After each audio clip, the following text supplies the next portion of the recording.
Hello again, welcome to our TED Talk class. Today we will speak about rivers and how they help us to investigate our history and why, and something about that. Let's use this TED Talk like a starter for our class and speak about history, about geography, about something. So, Bashaya, would you like to summarize the TED Talk? Have you watched the video? Bashaya?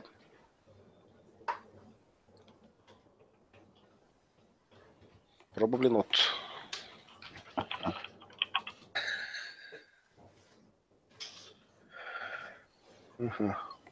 Maybe not around the screen. Gerard, can you summarize a few points? I don't know. Well, okay, I'll try. It's. I think that the speaker only says that rivers can change during time their stream, but it takes a lot of time, and we can see how they have changed in the past, and also we could foresee how they will change in the future. More or less, is that the point of the speaker? Yes, it's my fault. I choose this. I have chosen the story by the title, and I watched it late. Randomly. I see. And watched it later and found that it's not too much content in it. And actually, I'm surprised why it's what is the TED? The idea worth spreading, right? What is worth spreading in this TED Talk? Yeah.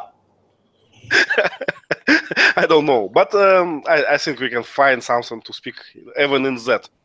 Vasant wrote a few interesting questions, but let's wait for him for a second. Maybe he will return. And let's speak about our history in general. So how can we learn? How can we investigate our history? What kind of tools we have for that?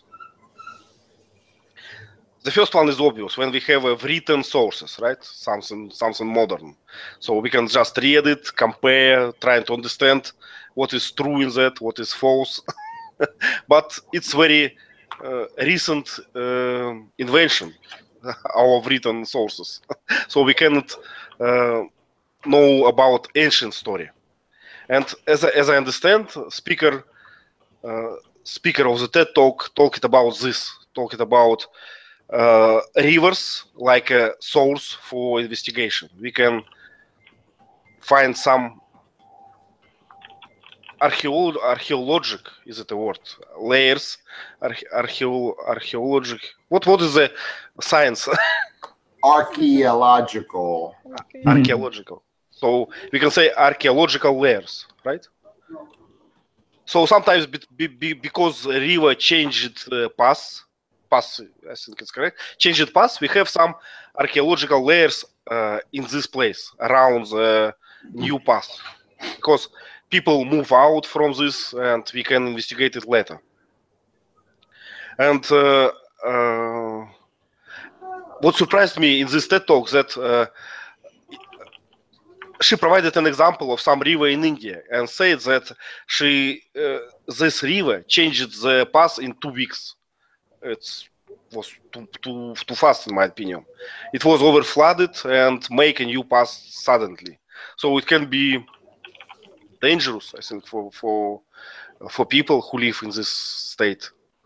Have you these examples of flooding, of changing paths, Jart, in your place? Do you have a big rivers? Yes, but I don't know that they change so frequently as the speaker said in this example. So I think that's weird. That's not a common example. Rivers change with, it takes a lot of time. Like all geological process, it's very slow, millions and millions of years. But I think it depends on the area where you live. Because I'm living in a mountain layer. It's not a big mountains, but it's still a rocky place with a solid surface. So our rivers change their path for 1,000 years. it takes time. But if somewhere in India or somewhere else you have a flat plate, and it just does not matter where to where to spread for river. So one rain can change everything, I think, in this case. Lynn, what about your area? Do you have big rivers? I think I saw one on the photos. On the photo. Yes, we have a big river in our country. Do they change? They pass frequently? Is it dangerous? Yeah, I've taught in school that our river course has been changing. Like in the TED Talk. I haven't in my lifetime of such an event. Sorry, we lost you for 1 second. So, have you or have not watched this change?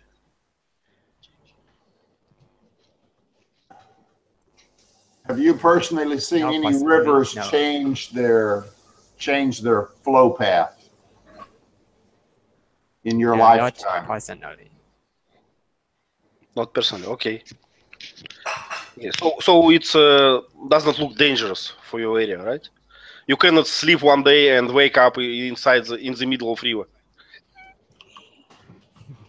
No, the river is far from our town, so I'm safe. Mm-hmm. I see. Bashaya, what about your place? Can you tell us?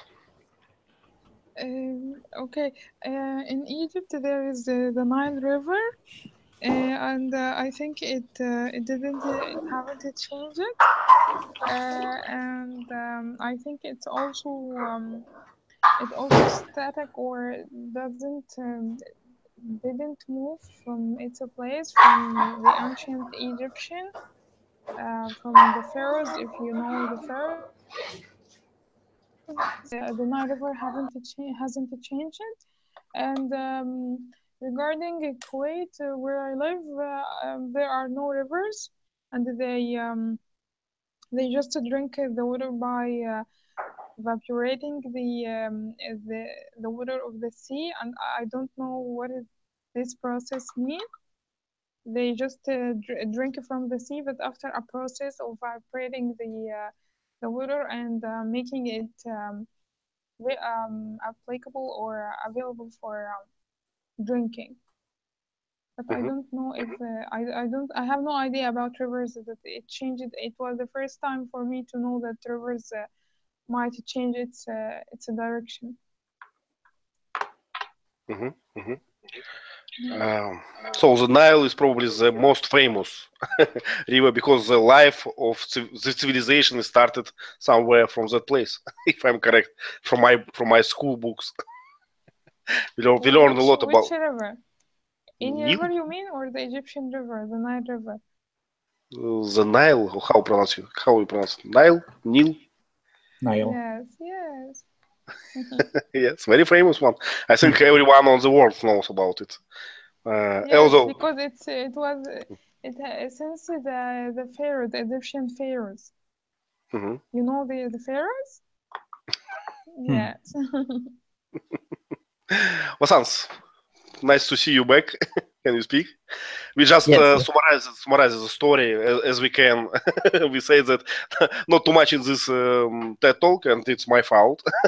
Next time I will watch it before. And we just speaking about famous rivers. In your place, how big they are, how they change their paths, and is it dangerous for people or not? Can you share? Yes, but I don't remember any changing of course in my country's rivers, but I can share that we have the Ganges, right? It is the holy river in India, and people like to wash out their sins by bathing in that river. So nowadays it gets more dirty.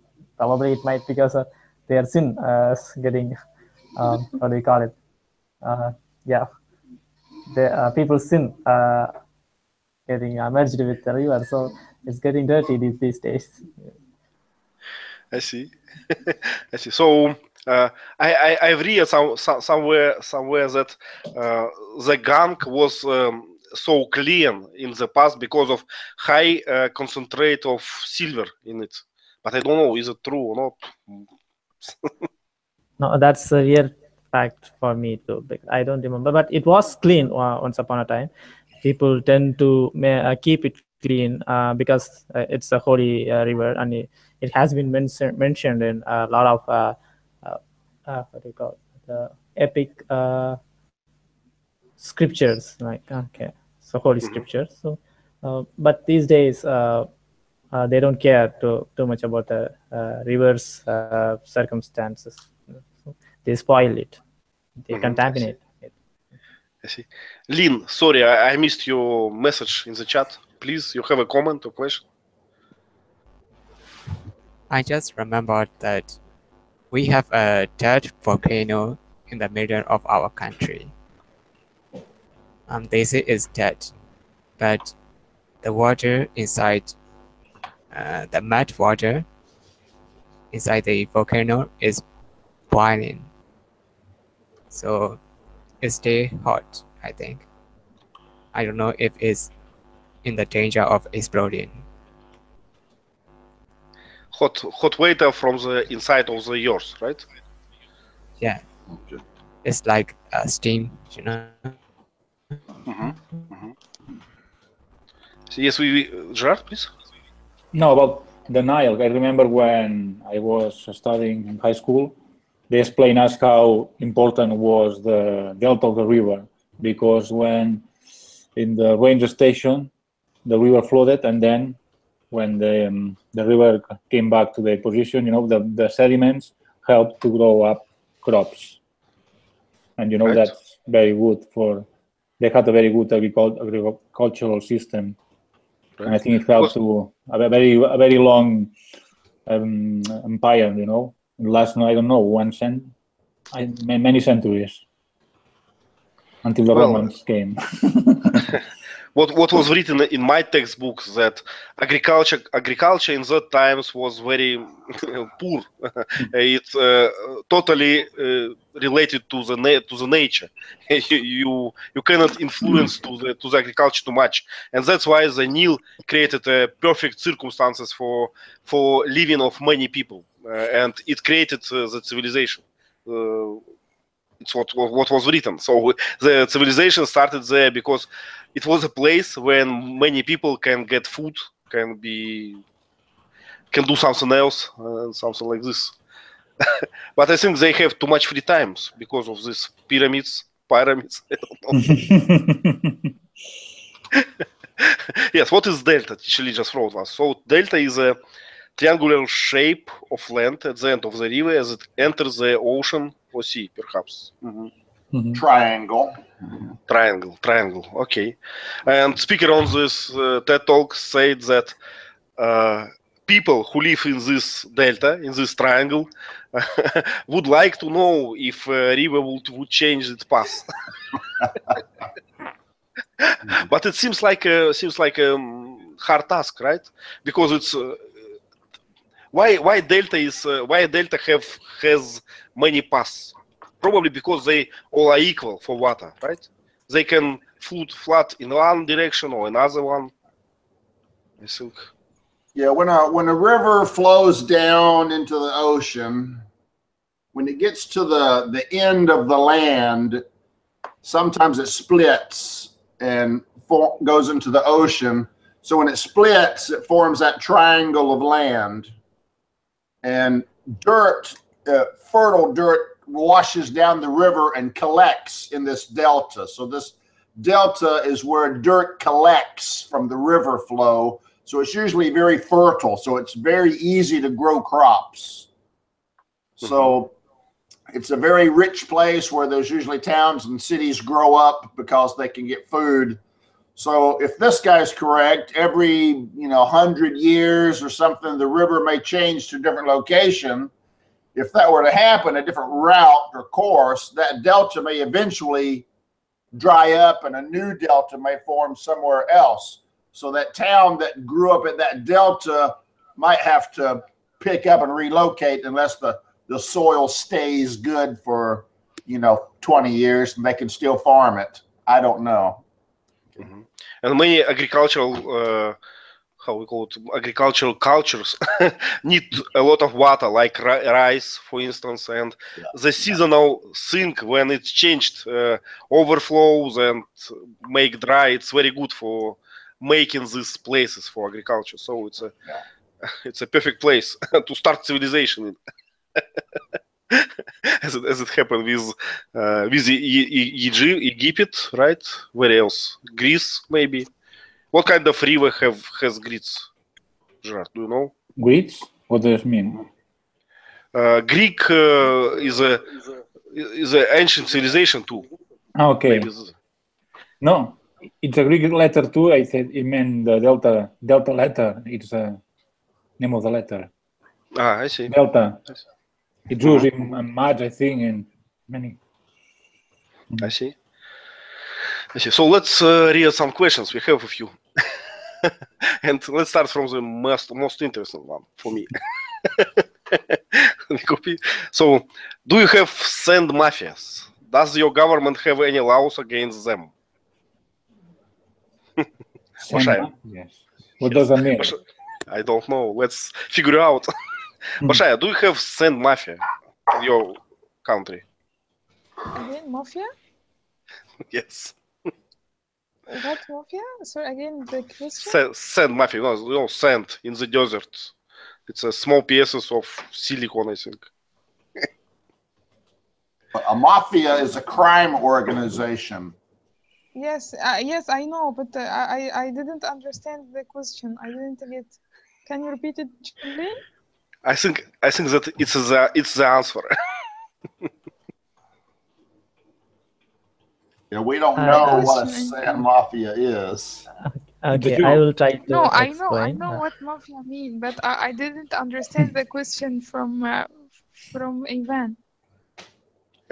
Okay, you can read it in the chat, or someone else can read it aloud.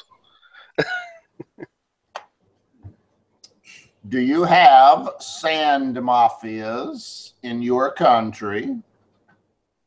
If so, does your government have laws against them? So this sounds like a sand mafia by the name and by the question is a bad thing, but I've never heard of a sand mafia. It sounds like a group that control an area of land for the sand it contains, and they won't let other people share their sand. I don't know. Is that what is a sand mafia? Does anyone know? Let me check the internet. Yeah. It may be an Indian. Actually, we don't have that term, but usually some people, especially politicians, are the people who have political references or political support. They used to dig the river when we don't have the water in the river. So they used to dig the sand from the river. So they use that sand because a country like India, we need, due to the urbanizations, we have to build a lot of buildings. So we need construction elements, construction materials. So that sand is used for the concrete material to build buildings. So it's really expensive. So people who have some political reference, they illegally dig the sand from the rivers. Actually, it's illegal, and it makes the rivers, how do we call it? The rivers, it damages the rivers. So because if they dig the sand for some time, it will the river won't hold the water. It will make sometimes the corrosion. How do we call it? I don't know the word. Erosion. Sand landslides. It might happen. So a lot of erosion. Natural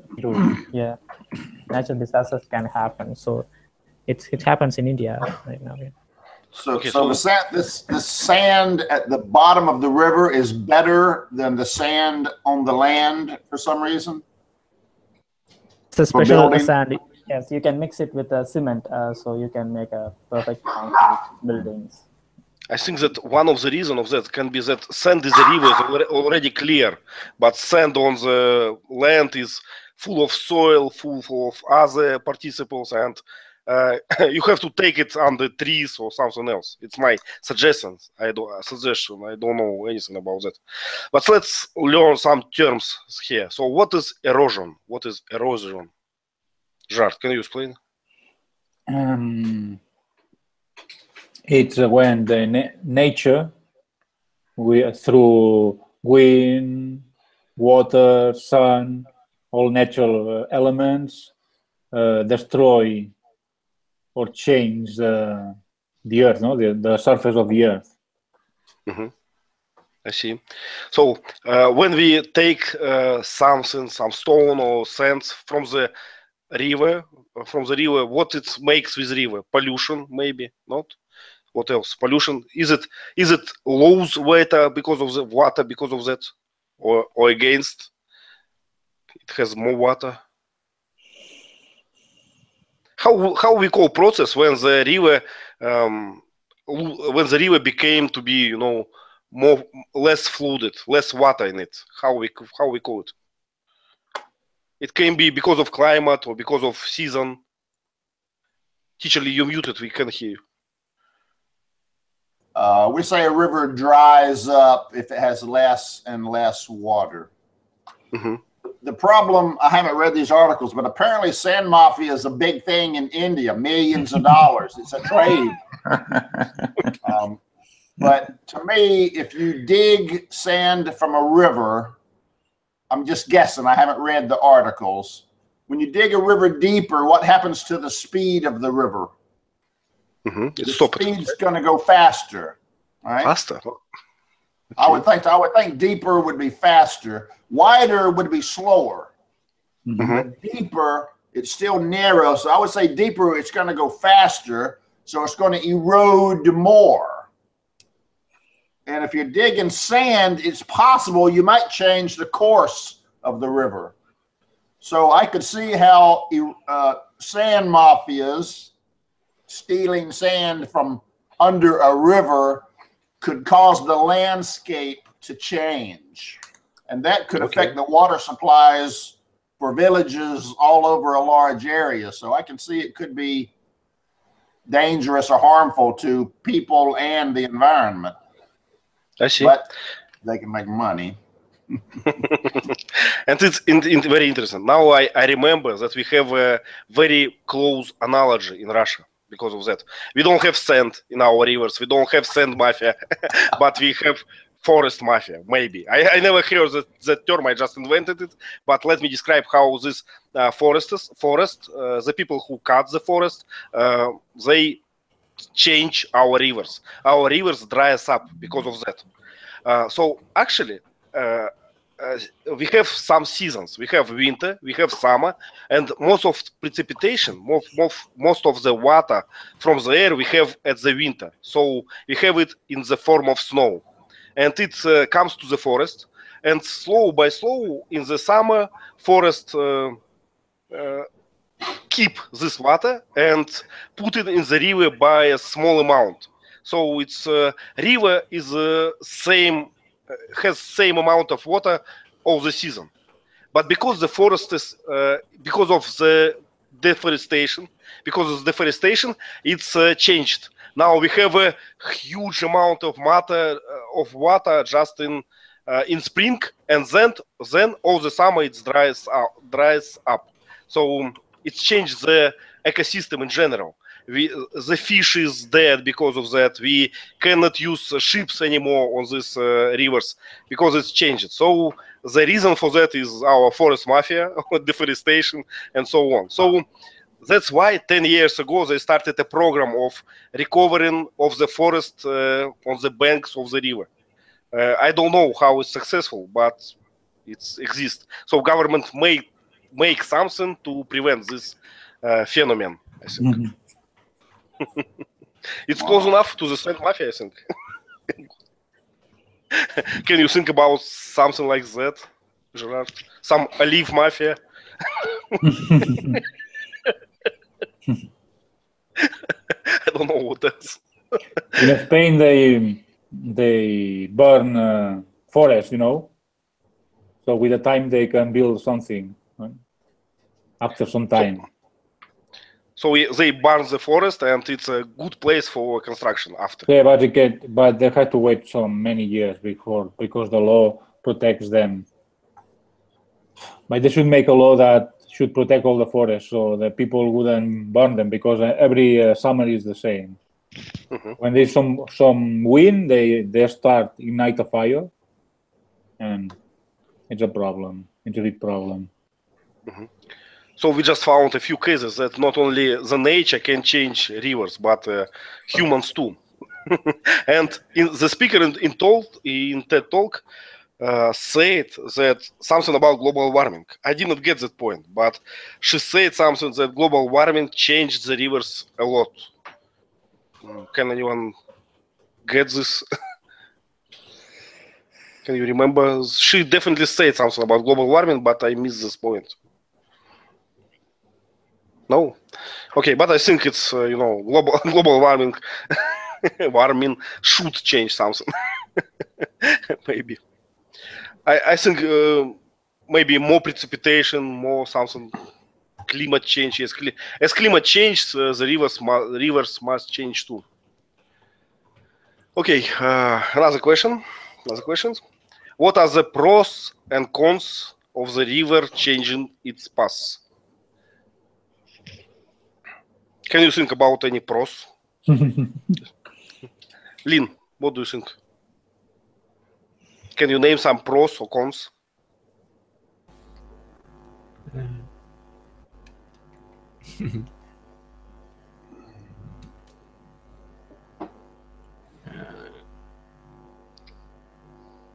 I can think.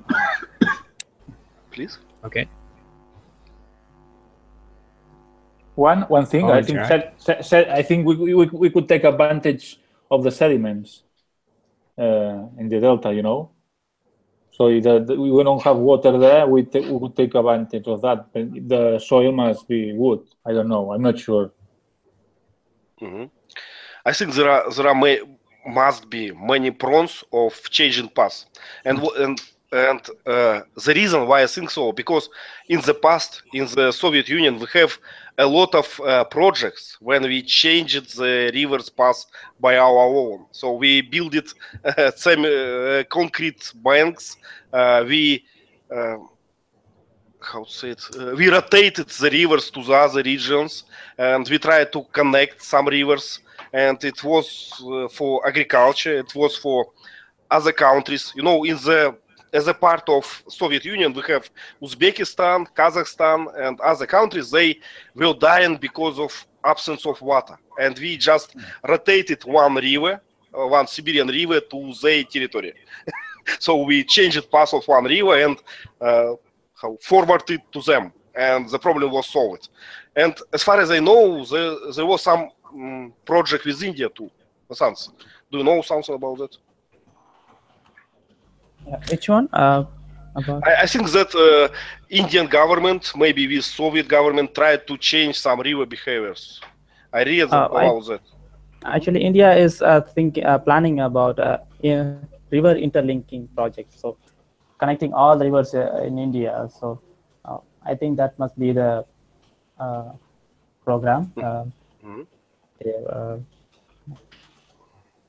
But scientifically, some people say scientifically it's not a viable plan because nobody tried that before, and we can't say we can't expect any good benefits from it because we don't know what will happen in future. But they are still trying to invest that because it's mostly 160 billion US dollars. Yeah. Okay. And I know that in Egypt, some rivers were changed by humans. Also, some paths was changed. Masha, I don't know about that. No, I don't know. I have no idea about this. But in Egypt, I think 50 or 60 years ago, the Egyptian government built a high dam just to prevent the yearly flood, because this flood was drowning everything, and everything was flooded in Egypt. But at the same time, this flood was rich with fertile components, or which these components that help the plants to be rich and to grow to grow without any chemical components now they are using in planting. So I think this high dam was a good project at that time. But now all the Egyptians suffer from the lack of good plants, because all the plants are grown with chemicals, and there are no rich like before. They are not rich like before. Because of this high dam, it prevents the water, and also it prevents the components or that was moving with the water, with the mud. Can you understand me? Mm-hmm. So I think it has advantages and disadvantages. It saved Egypt from the yearly flood, but at the same time it prevents these good components that goes with the water and get with the mud. Okay, I see. The sounds, please.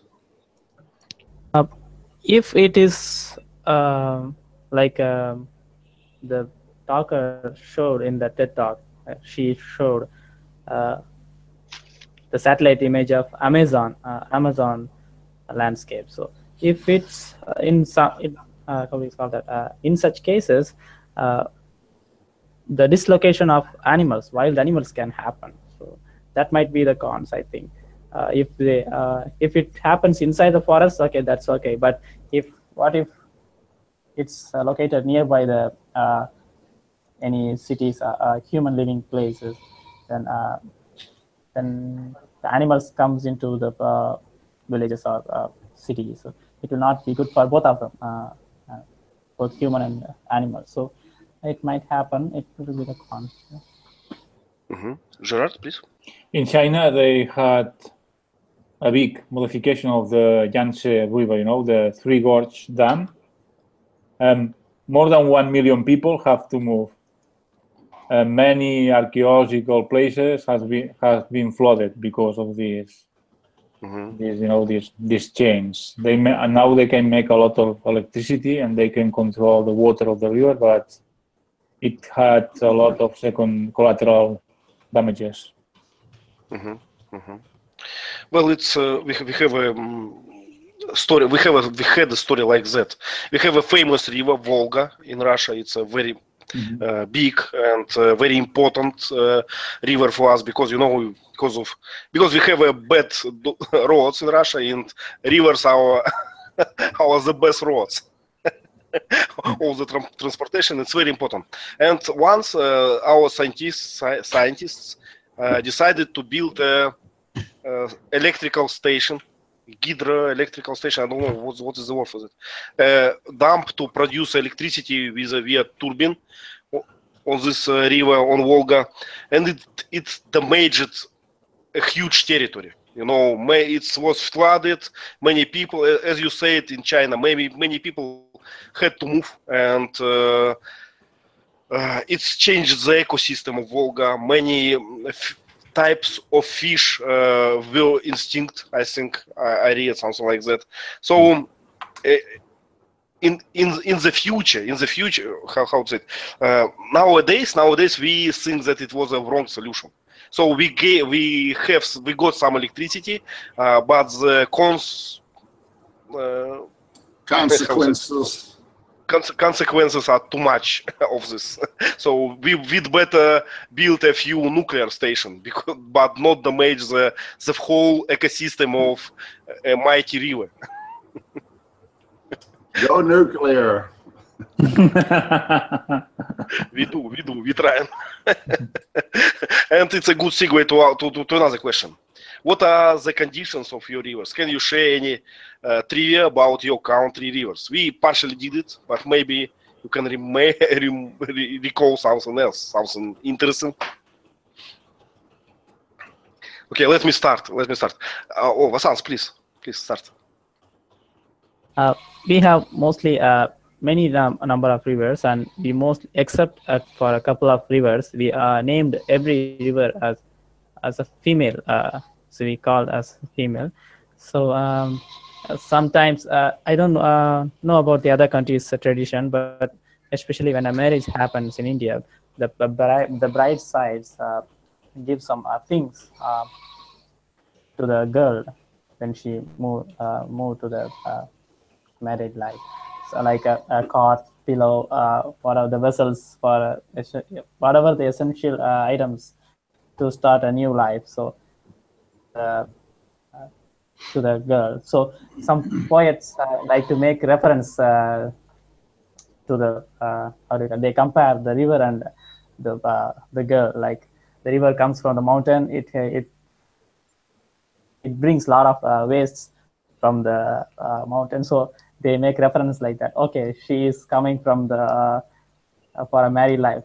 She's come for a married life, and she brings some things from there like that. Mm-hmm. So rivers are significant for rituals, right? Have some traditions. Yeah. Good. Good. Okay, what can I share about Russian rivers? We have a lot of rivers, but not as much as as we want. Many our rivers too small, don't have enough depth to can be used for transportation. So it's enough river, enough water in general, but not enough for using it for ships.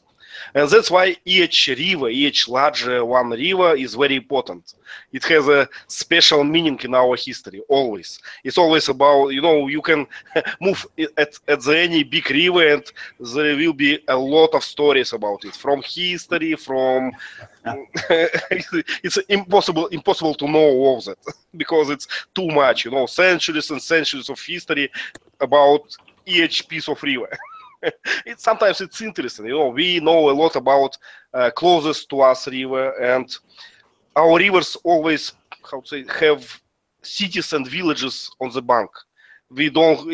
People tend to live around the river's banks, so it's a populated places in general. And we almost destroyed the ecology of our rivers. We don't have enough fish in that. So for good fishing, for rare, for precious sorts of fish, you have to go to the north of Russia, close to North Ocean, where the rivers are untouched by people, by humankind. That's all, I think. Lynn, something special? Gerard, please. I'm wondering whether you have in your place, every one of you, depuration systems, because I remember in the past we didn't have that. So small villages throw their waste directly to the river without some depuration system. So rivers were very polluted.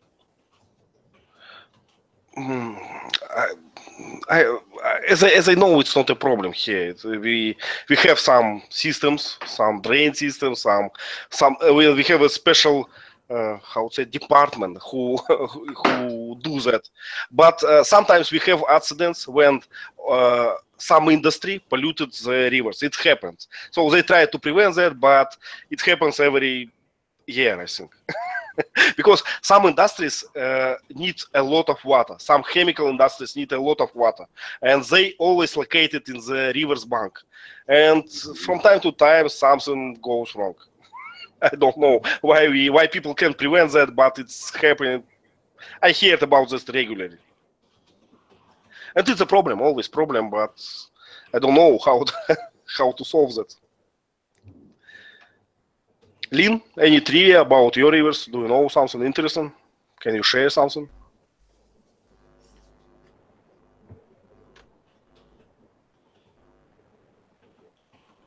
We don't hear you. Hello? Yes, please. What do you call an island in the middle of a river? No Like- special name, just an island. Oh, I thought an island only exists in an ocean. So No, just we call them islands in rivers too. okay, so currently we have many islands in our major rivers. So they pose some problems for the ships navigating in the rivers.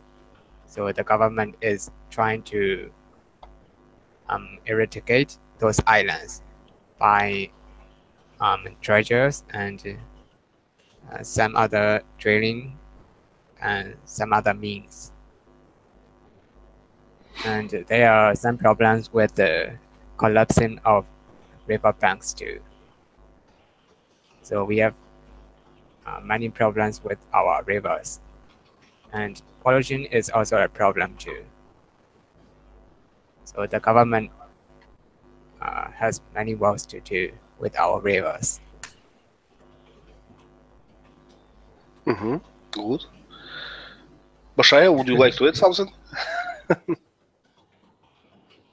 Any trivias, any facts, something interesting, what you can think about? No, I think it's the topic is just, it's too hard just to discuss unless you have good background about it.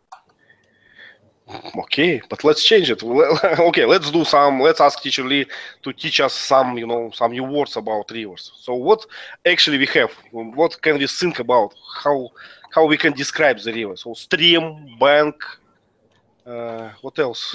You have the main river.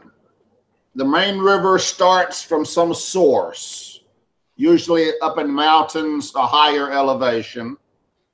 So rivers flow from a source down the contour of the land to the ocean or to a lake, perhaps.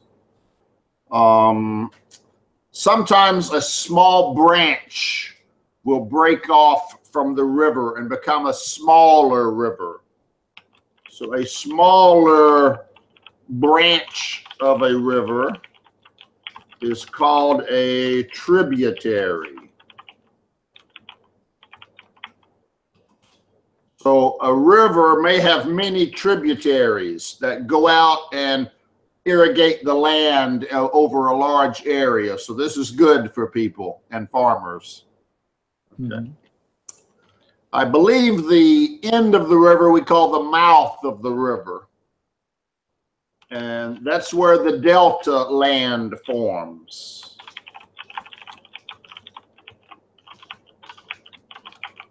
And the delta is particularly fertile.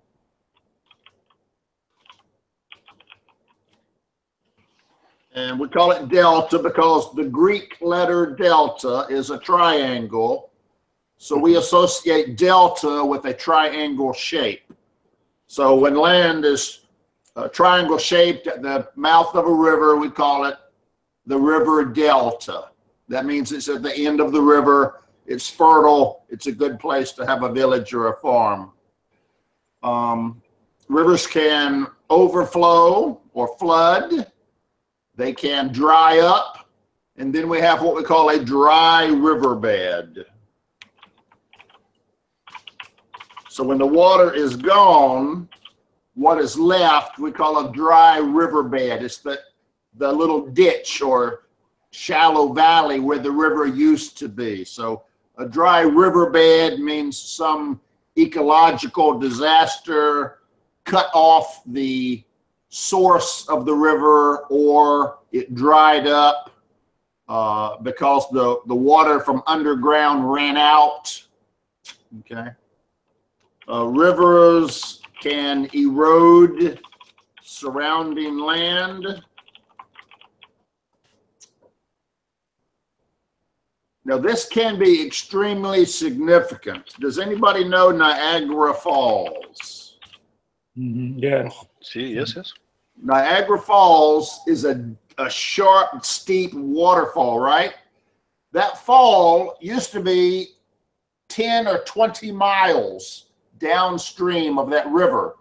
And over hundreds of years, the waterfall washes the dirt away. So that waterfall is actually moving up the river over time due to erosion of the sand and dirt at the bottom of the river. So, so rivers can be very dynamic, as this TED Talk shows, due to erosion mostly. I see. River water we call fresh water. In the world, we say 3 kinds of water. We have fresh water, which is rivers, lakes, springs, all come from underground. Okay. We have salt water, that's oceans, where rivers meet oceans. We have what we call brackish water. Because of the ocean tides, the water at the mouth of a river sometimes goes out, but if the ocean tide goes up, you may get reverse flow back into the river. So that mouth of the river may have brackish water, salt water and fresh water mixed. There's a few trees and animals that can grow or that like brackish water, but usually fish like either fresh water or salt water, and if you put them in different places, they die. I think I've read that only 15% of all the water in the world is fresh. So only a small percent of the water in the world sustains human life. Scary. But we have this ice. We have this ice on, you know, on the North Polus, Polus, how we call it, North Pole. Jart, you have a question or comment? No, I used to live next to a river, but there was a part of the river that during the summer was dry, but actually there was water underground. It was only a small part of the river, maybe 1 kilometer, and then the river was always with a lot of water. So it wasn't dry. Actually, I have a quick question. We call tributary. It's small branches from the river, right? How we call the opposite when a small rivers, you know, goes to the main river? We don't have a name for it. We would just say they merge. They merge or come together. No special name for that. That's more unusual. But I see. Well, but it's very usual in my place. You know, we have a lot of small rivers. Small, I cannot call them rivers. Actually, it's really small springs, maybe small. I don't know word for that. It's a very small water, but they merge, and create a huge river. So it's a typical scenario here. Okay, it may be that a river might spread out into tributaries, and then later they may come back together. So yeah, that's probably what you're talking about. No special name. In the forest, sometimes you'll see a small river, maybe 5 feet, 10 feet wide. If it's a very small where you can walk across it, usually we call it a creek or a stream or a brook. These are small enough you can walk across them, usually not real deep, but you'll see those too, okay? Something you may not know about if you live in a dry area is underground, there's actually a water level underground. We call it, in English, we call it the water table. So if you dig down deep enough, water will start coming up into your hole because there is water underground at some depth, and you have to dig down to that point to get water. So that's how we can dig wells. I see. A well is a hole in the ground that goes deep enough down that fresh water comes up out of it. So in the country where there's no pipes or cities to deliver water, you have to dig a hole deep enough to get down to the water table, or find a hole in the underground rock where water has collected, and then you can get fresh water for free. Do you have some special name for this water from inside? We have some like artesian, maybe, I don't know. Artesian, yeah, artesian well water. I'm not sure what artesian means. It may be the kind of drilling equipment. I'm not sure. We use it for any water from deep inside. You know, if it's 2 meters, 100 meters inside, we call it artesian, something like that. Vasant, you have a question, please? Comment? Yes, yeah, I have a question. Teacher Lee, do we have any special name for that? After the tributary, the water gets manually diverted by the human for irrigation purposes. Like they build some. We can divert river courses. We don't really have a name for it. The verb we use is divert. We divert the river in a different direction. So we just divert the course of a river. A river's flow path we call the course of the river course. So we can divert the course of a river to go in different places. Usually we do that with a good intent, but usually there are the law of unforeseen consequences. But maybe Vasant's talking about some irrigations channel or something like that, you know, something for agriculture. So we have some special artificial brooks for growing rice or something like that. We just call those irrigation channels. Yeah, we can divert. Yeah, we can make our own little tributary, as it were, to irrigate. So we just call them irrigation canals or irrigation channels. Right. The ancient Romans were the first people to use what we call aqueducts.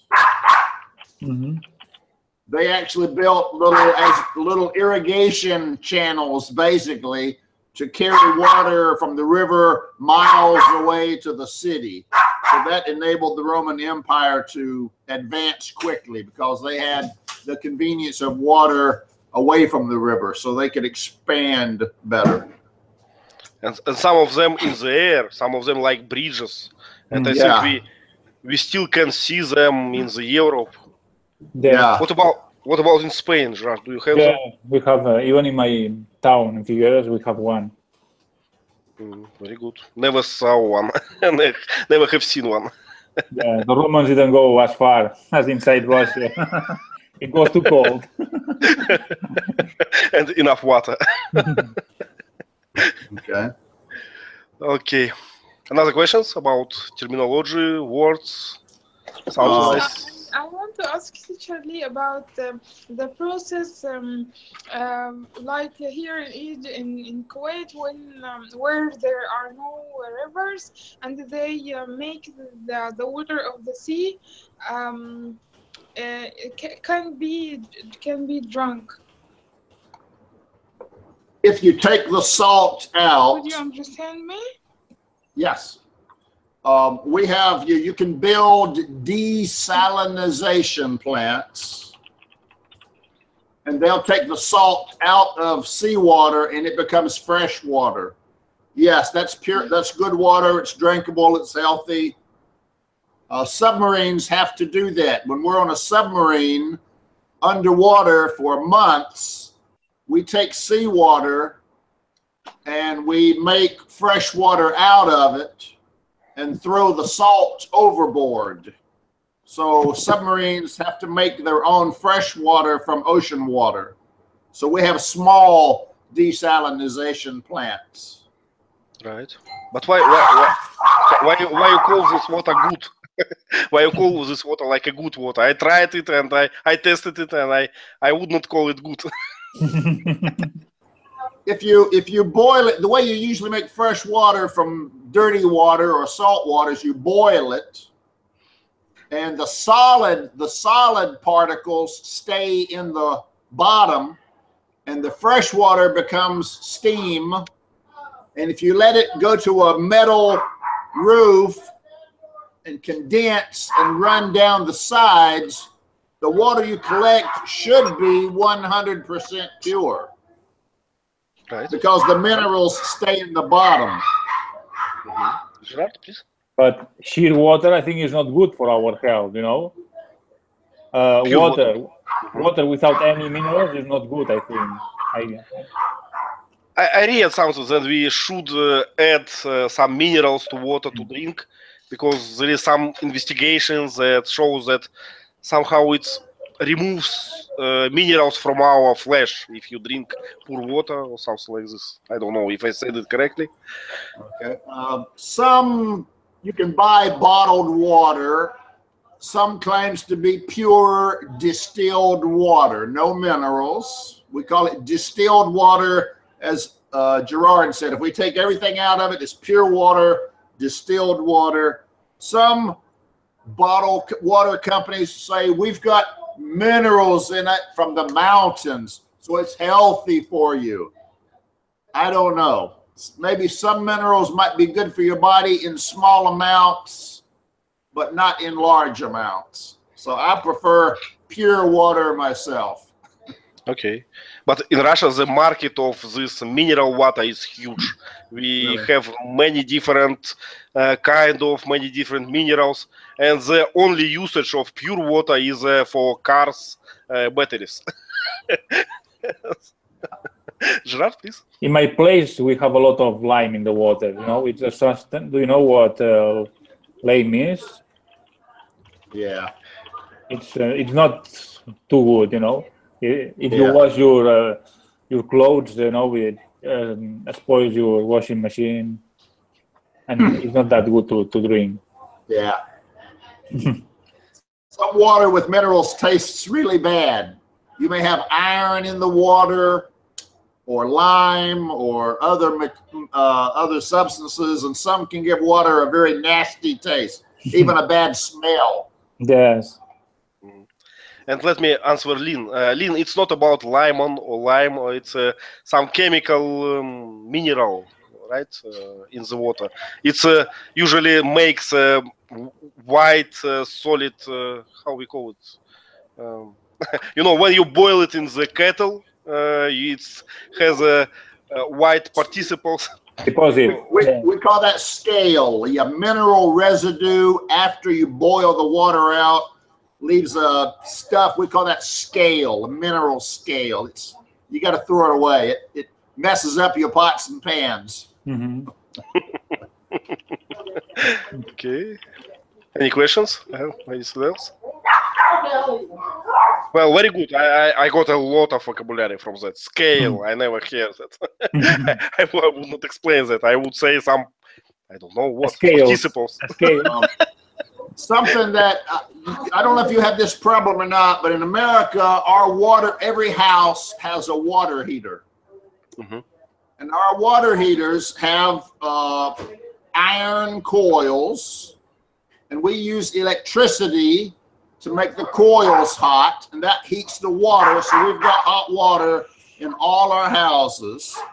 If your water has minerals in it, what will happen is these minerals will form a scale on these metal coils, and it'll get thicker and thicker and thicker, and eventually the coils will overheat and burn out, and you won't get any more hot water. And when you remove that coil, what used to be this big is now like this big from scale that forms on it over years.